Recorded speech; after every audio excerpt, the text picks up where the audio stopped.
सोलापूर शहरातील झोपडपट्टी पुनर्विकासाचा आणि सोलापुरातील कामगारांच्या चाळी व सोसायटीवर असलेल्या B2चा प्रश्न मार्गी लागणार आहे। प्रधानमंत्री आवास योजनेतून पक्की घरे मिळण्यासाठी आणि कामगार चाळी आणि सोसायटींवर असलेल्या B2 सत्ता प्रकार 2B नियम माफ करण्याबाबत प्रस्ताव पाठवा।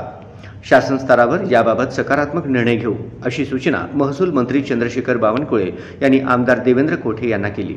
सोलापूर शहरात असलेल्या 220 झोपडपट्ट्यांपैकी शहर मध्य मतदारसंघात 102 झोपडपट्ट्या आहेत। यातील 50 झोपडपट्ट्या शासकीय किंवा महानगरपालिकेच्या जागेवर बसलेल्या आहेत, तर इतर झोपडपट्ट्या खाजगी जागेवर आहेत। या ठिकाणी पक्की घरे नसल्यामुळे नागरिकांना अनेक अडचणींना सामोरे जावे लागत आहे।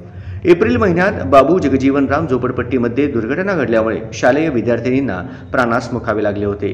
अशा अनेक घटना यापूर्वी घडल्या आहेत। आवास योजनेच्या माध्यमातून ग्रामीण भागातील 20 लाख कुटुंबांना पक्की घरे देण्याचे केंद्र व राज्य शासनाचे धोरण आहे। त्याचप्रमाणे सोलापूर महानगरपालिकेने पुढाकार घेऊन अशी योजना सोलापूर शहरात राबवल्यास सोलापूर शहर झोपडपट्टी मुक्त करणे शक्य होणार आहे। त्याचबरोबर सोलापूर शहरातील जुनी मिल चाळ, जुनी police line, Dharamsi line, Morarji पेठेतील नरसिंग गिरजी चाळ, वारद चाळ, लक्ष्मी विष्णू चाळ, त्याचबरोबर अन्य कामगारांच्या चाळी तसेच मोरारजी पेठ, कर्णिक नगर, एकता नगर, गुरुनानक नगर आणि इतर सोसायटींवर B2 सत्ता प्रकार 2B नियम असल्याने येथील विकासाला बाधा येत आहे। शहरातील नागरिकांच्या सर्वांगीण विकासासाठी हा नियम माफ केल्यास झोपडपट्टीतील रहिवाशांसह शहरभरातील नागरिकांना मोठा दिलासा मिळणार आहे।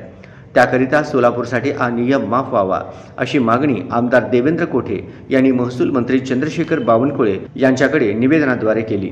त्यावर याबाबत प्रस्ताव द्या, मुंबईत बैठक लावून यावर सकारात्मक निर्णय घेऊ असे आश्वासन महसूल मंत्री चंद्रशेखर बावनकुळे यांनी आमदार कोठे यांना दिले।